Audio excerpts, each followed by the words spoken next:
Kori Rumore is standing by. Of course, she is an international criminal. And also... How many passports are you up to, Kori? Oh, she can't tell you that. Oh, secret, classified. All right, so here we are in the throes of September. It's funny, I just mentioned Earth, Wind, and Fire, and on this Vintage Chicago Tribune edition, you're going to tell us something, aren't you?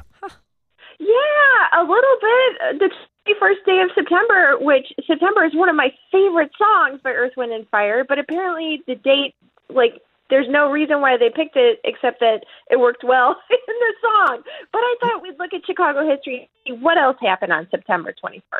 All right, so, yeah, and by the way, today is not the 21st, It is right? not. I believe this 21st is week, Thursday. yeah. It's Thursday, okay. I got have it. three friends that have birthdays on September 21st.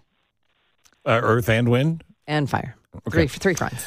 All right, so give us question number one. Okay, so in England, some rich guy bought Stonehenge on September 21st, 1915. And believe it or not, here in Chicago, we have our own version of Stonehenge. It always happens on the fall and spring equinoxes. So what do we call it? Okay, first option, Chicago Henge, B, Stone Shy, or C, Windy Stony. What do you think? I have absolutely... Windy Stony. I have no idea. I think it's Chicago because it's right through the buildings, right?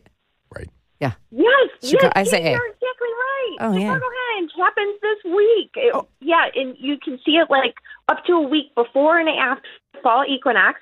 So you want to find an east-west street in the city and stand there either at sunrise or sunset, and you should see the sun come up or go down between the tall buildings. It's really cool. I've never done it. You should do it. And it's funny because downtown we used to work right off Randolph Street, and sure enough, when I'd leave work around this time of year, there were always people standing there with their phones trying to get a good photo of it. Yeah. So it's a fun thing. Remember when people didn't have phones to take pictures? And Remember phone numbers. question number two. Okay. An original member of Saturday Night Live's cast was born on September 21st, 1950 in the Chicago area. Who is he? Is it A, Bill Murray, B, Garrett Morris, or C, Chevy Chase? What do you think? I was just talking about this guy yesterday. Bill Murray. It's got to be Bill Murray. Yes, that's exactly right. It's an easy one. I didn't realize, 73 years old. I didn't realize that.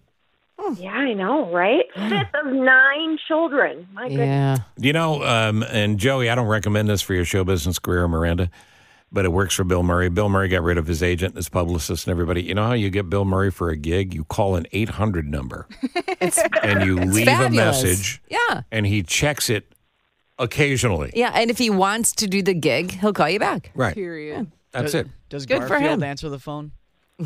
You know, did you know the story about that? No. Wasn't it Garfield?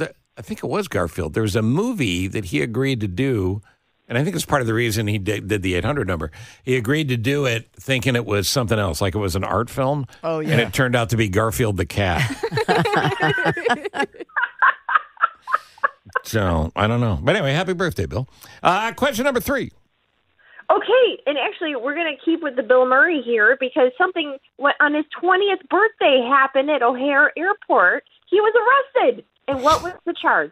Was it A, bomb threat, B, marijuana possession, or C, for being criminally funny? Oh, it's got to be criminally funny. No, that's right. Weed, right? He was smoking the doobie. Yeah, weed at the airport. That's exactly right. Yes. He was probably carrying it for Dan Aykroyd. But ironically, he did make a bomb threat to somebody else getting ready to get on the plane, and that's why police came over and started to check out what the situation was, and that's how they found the weed on. Oh. Twofer. Yeah, they doubled him up. So he was born in 1950. This was his 20th birthday, so this is 70. Wasn't like the early 70s. Am I remembering this right? Wasn't that like the hijack era where planes were getting hijacked every 15 minutes? I think so, because if I remember right, I think that's right before they installed like any sort of security thing at O'Hare Airport for people to pass through. So I think you're right about that, Steve. I think this is when lots of planes were getting hijacked. So yeah, you can say a crazy lot time. of things about TSA, but they don't find bomb jokes funny. No, they do not. And also No, back not at then, all. you could smoke cigarettes on planes. Remember that stupidity? I remember that. Where you'd have those little signs on the seats that say smoking or non-smoking. And then you would be sitting at the back of the little plane. section. You're flying in a can. Everyone's a smoking in closed front of can. you. Yeah. And everyone in front of you is smoking. This is so funny. You're the best, Kori Rumore. The Vintage Chicago Tribune, all of the amazing stories covered through all the years by the Chicago Tribune. She's covered in ink just going through all these papers. And all by Kori. She's done everything there. And she would love to be able to send you the newsletter on the Vintage Chicago Tribune and the stories that are covered. Where do people sign up for that?